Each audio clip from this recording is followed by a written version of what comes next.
This is Another Damn Podcast about digital asset management. I'm Henrik de Gior. Today I'm speaking with Jen Terbosic. Jen, how are you? Good, thanks. How are you doing? Thanks for having me. Good. Jen, how are you involved with digital asset management? I am getting ready to approach my second full season with the Philadelphia Eagles. And with that, I'm responsible for managing our media asset management. With that, I help my team organize their content that comes in on a daily basis by creating metadata fields and values for those fields that make sense to everyone on our team to improve our search and our organization of our assets.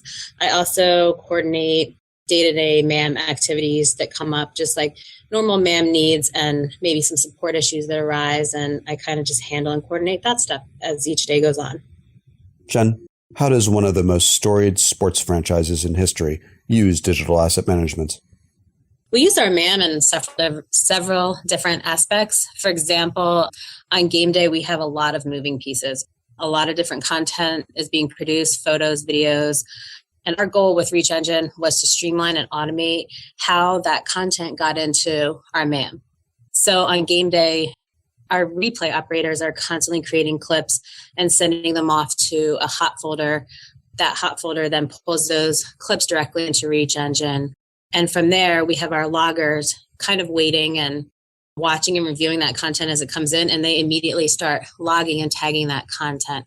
So then it's kind of easily and readily available for all of our editors as they need to start creating their pieces on game day. And it helps move and speed that process along a little bit.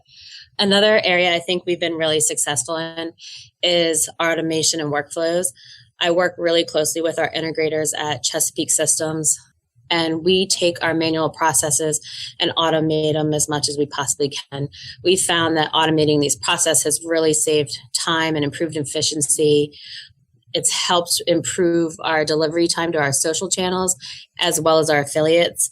And a big part that I've, seen with creating workflows is it's really, to be successful in it, is really understanding and learning the manual process inside and out. And after that process is kind of created, the automation kind of goes smoothly and you really see the benefit of automating some of those manual processes. We're also in the process of bringing on our design team content and onboarding their team as well as going through our entire physical archive. We have tons and tons of historic photos, negatives, slides that all need to be looked at and kind of surveyed. And then we actually have to go through and come up with processes and get that stuff digitized and bring that content into our MAM as well. So those are some of the three key areas that we're starting to kind of really use our MAM for and kind of just keep going with those projects. And as you talk to people in your department, you kind of come up with, hey, maybe this stuff can go in the MAM, or it kind of just becomes that niche application. I think as you expose it to not just your internal team that is maybe your creative team, but letting everybody else know that it's available. And then I think that's really how you can kind of make your media asset management system a niche application that's looked upon as almost definitely necessary to have. Our loggers, as I said, on game day, they kind of come in, they just kind of are watching the content flow in on game day, and they basically are reviewing the content and adding the metadata that's required for each asset. So if there's a play that happened, they'll tag that play. If there's a player, they'll tag all the key players seen in that clip. They basically just kind of go through and add all the appropriate metadata to each asset that comes into the system.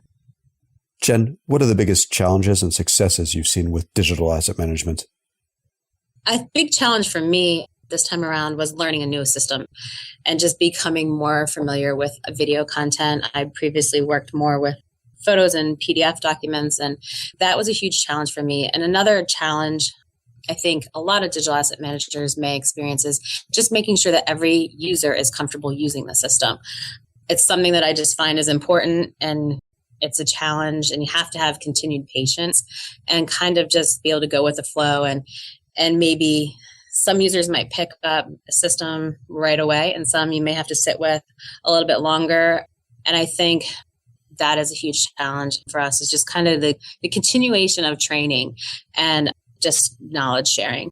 I think too, some of our other challenges we had were kind of more maybe like pre-MAM or DAM, where our content was stored on drives and it was unorganized and it wasn't easily shared. You had to kind of walk that drive physically over to somebody. It was not easy to search for it. Those things I kind of think are all being addressed with our MAM.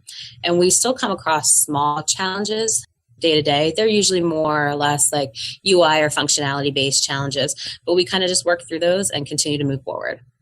Our successes are largely based on the workflows and automations that I mentioned earlier. I should also mention that our content is now managed, it's protected and easily searchable. Like I mentioned, in one of our challenges was in the past that wasn't there. Having all your content in one centralized location, I think, is key, and getting there is a success in itself.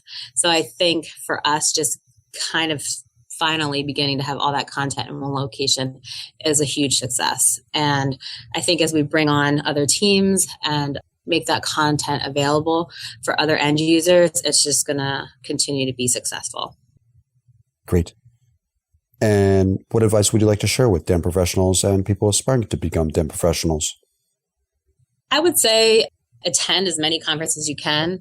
I like to attend the Henry Stewart DAM conference every year. I think it's a great conference. It's a great place to network and meet other digital asset managers. And digital asset managers, I think, tend to usually be pretty nice and friendly people and willing to share information. I think once you get us talking about these topics, we're excited to talk to other people that are interested in it. So I think conferences is a really great place to start that networking.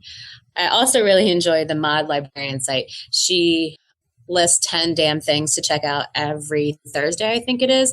It's one of my favorite websites. I look forward to checking out this list weekly. It's a great resource.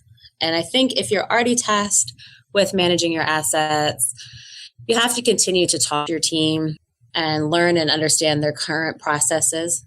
I would also suggest holding meetings with them, explain metadata, have metadata discussions, understand and make sure everybody's on the same page with those definitions and their values.